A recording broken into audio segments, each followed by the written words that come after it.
Le moment confit sur Radio Campus Montpellier.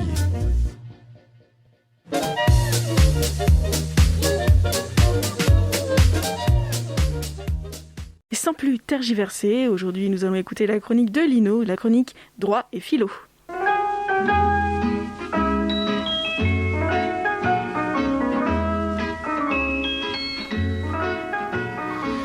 Bon, avant tout ça, la semaine dernière, je parlais de temps et de droit et je me suis demandé, après, quel était le texte de loi le plus ancien encore appliqué aujourd'hui. Est-ce que vous avez une date Une date de texte de loi, peut-être... Encore appliqué aujourd'hui. 1800 quelque chose ? Ouais, j'aurais dit c'est plus ancien. Aussi. Ah ouais. Plus ancien encore ? Ouais. 1652. Ah, on s'approche, mais c'est pas encore ça, c'est 1539. Donc c'est l'ordonnance de Villers-Cotterêts de 1539. C'est notre bon roi de France, François Ier, qui impose le françois, comme on disait avant, donc c'est le français, comme langue obligatoire dans les procédures administratives et juridiques. C'est un peu le début du français comme langue officielle, ce qui explique aussi pourquoi il s'applique encore aujourd'hui. Alors la semaine dernière, on avait un petit peu parlé de prescription et je vais essayer de poursuivre un peu aujourd'hui. La prescription, si vous voulez, c'est le fait qu'après un certain temps, sans qu'il ne se passe rien, le fait devienne le droit. Donc ça, c'est une définition un peu simple. La prescription, ça revêt plusieurs sens selon la branche du droit dont on parle. Donc on va parler plus particulièrement de la prescription en matière pénale. Comme je vous l'ai dit la semaine dernière, le droit pénal, c'est grosso modo ce qui relève des infractions, donc des contraventions, des crimes et des délits. Donc on traite la question des délinquants en cas de délit, des criminels en cas de crime et des gens normaux en cas de contravention parce que à peu près tout le monde a déjà eu une contravention dans sa vie ou va en avoir une, que ce soit pour stationnement, excès de vitesse. Globalement, de nombreuses infractions qu'on commet tous les jours sans s'en rendre compte sont punies de contravention. Par exemple, si vous êtes piéton et qu'un jour vous avez traversé au milieu de la route ou au feu rouge, vous vous exposez à une contravention d'environ 11 €. Donc les infractions les moins graves sont bien les contraventions, viennent ensuite les délits et enfin les crimes. Donc si je parle de prescription en matière pénale, ça revêt deux sens. Soit la prescription de l'action publique, si vous voulez au-delà d'un certain temps, aucun juge ne pourra nous condamner pour une infraction, et ça peut aussi être la prescription de la peine. Donc après avoir été condamné, si on ne me place pas en prison, au bout d'un certain temps, on ne pourra plus m'y mettre. Donc sans trop s'attarder sur les délais de prescription, qui diffèrent en fonction de la gravité de l'infraction. C'est 20 ans pour la plupart des crimes, 6 ans pour les délits, 1 an pour les contraventions et à peu près la même chose pour la prescription de la peine. Certaines infractions pour autant se prescrivent avec jusqu'à 30 ans, donc c'est le terrorisme, l'eugénisme, dans une certaine mesure le trafic de drogue. Et également, pour les mineurs, les délais de certaines infractions courent à partir de leur majorité. Donc je ne rentre pas dans les détails, mais certaines choses font rallonger le délai ou suspendre son déroulement, en prenant en compte par exemple l'état de conscience et de vulnérabilité de la victime, son âge, la possibilité de connaître l'infraction. Et enfin, il y a des crimes qui sont dits imprescriptibles, c'est les crimes contre l'humanité. Alors, quelle justification on va trouver à la prescription ? Parce que ça questionne tout un chacun, ça questionne l'idée qu'on se fait de la justice avec un grand J. On peut dégager plusieurs idées, c'est dire déjà que l'écoulement du temps fait qu'en tant que société, nous sommes passés à autre chose. C'est aussi dire que l'auteur a eu le temps pour réfléchir à sa peine et a donc rempli cette fonction, qu'a aussi la prison, de faire prendre conscience de la gravité d'un acte. Enfin, plus concrètement, c'est parce que la mémoire des témoins perd en précision, les preuves disparaissent ou sont plus difficiles à produire, ce qui pourrait conduire des erreurs judiciaires et donc à la fin à la condamnation d'un innocent.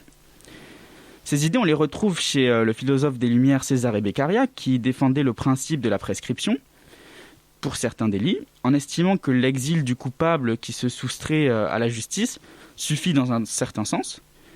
De la même manière, la nécessité de faire exemple de sa peine a disparu avec le temps, et condamné n'aurait plus mesure d'exemple. Et de plus, la personne ayant commis un crime ou un délit avait toujours la possibilité de devenir meilleure, alors qu'à lui faire retourner dans son passé, on l'a condamné aussi à redevenir la personne qu'elle était. Mais cet éloge de l'apaisement par le temps n'est pas très actuel. On est beaucoup à notre époque dans le devoir de mémoire, dans la commémoration, les dates d'anniversaire des tragédies et des catastrophes.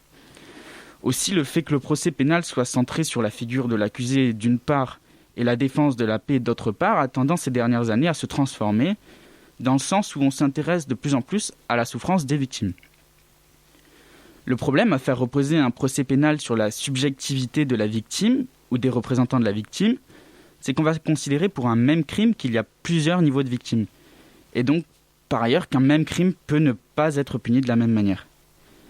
Prenez l'exemple un peu extrême, un peu exagéré, d'une personne sans famille qui se fait assassiner. On donnerait la peine moindre parce qu'aucune personne de sa famille n'amènerait sa subjectivité malheureuse devant le juge. C'est pas tant une question d'égalité entre les accusés qu'une question d'égale humanité de toute victime. Ce serait d'ailleurs un changement de paradigme dans le sens où le procès pénal ne serait plus dirigé vers la paix sociale mais vers la vengeance des victimes. Le droit pénal moderne, c'est un droit apaisé dans le sens où il essaye de traiter les choses telles qu'elles sont pour que la subjectivité du juge, de l'accusé ou de la victime entre le moins possible en considération. Bien sûr, tout ceci reste critiquable. On peut par exemple contester la vertu du temps pour la victime, rien que par exemple si elle est décédée ou si elle subit un traumatisme continu. Également la question du temps qui fait échapper des indices permettant de prouver la culpabilité s'amoindrit, puisque les méthodes modernes s'améliorent et que, à la fin, s'il n'y a pas assez de preuves, le juge peut toujours laisser les choses telles qu'elles sont. Reste la question de la rédemption du criminel, qui nous interroge collectivement en tant que citoyens et personnellement en tant qu'être humain. Cher pays de mon enfance, bercé de tendre insouciance, je t'ai gardé dans mon cœur. Mon village. Merci Lino pour cette chronique. Alors la prescription, c'était une notion que je connaissais que vaguement, donc merci d'avoir autant étayé, c'est super intéressant. Pas de souci, mais attention, là c'est la prescription en matière pénale, hein, parce qu'il y a la prescription un peu dans tous les domaines. D'accord, et ça fonctionne différemment du coup que dans le droit pénal, j'imagine. Voilà, mais c'est le même principe, c'est de dire qu'au bout d'un certain temps, le fait devient le droit.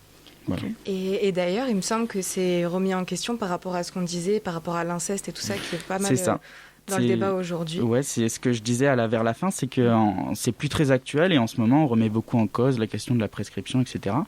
Et c'est vrai que par exemple, il y a 20 ans, c'était plutôt une idée, de mettre fin à la prescription, c'était plutôt une idée qu'on classerait à l'extrême droite ou à la droite, et maintenant, ça s'est un peu déplacé sur l'échiquier politique.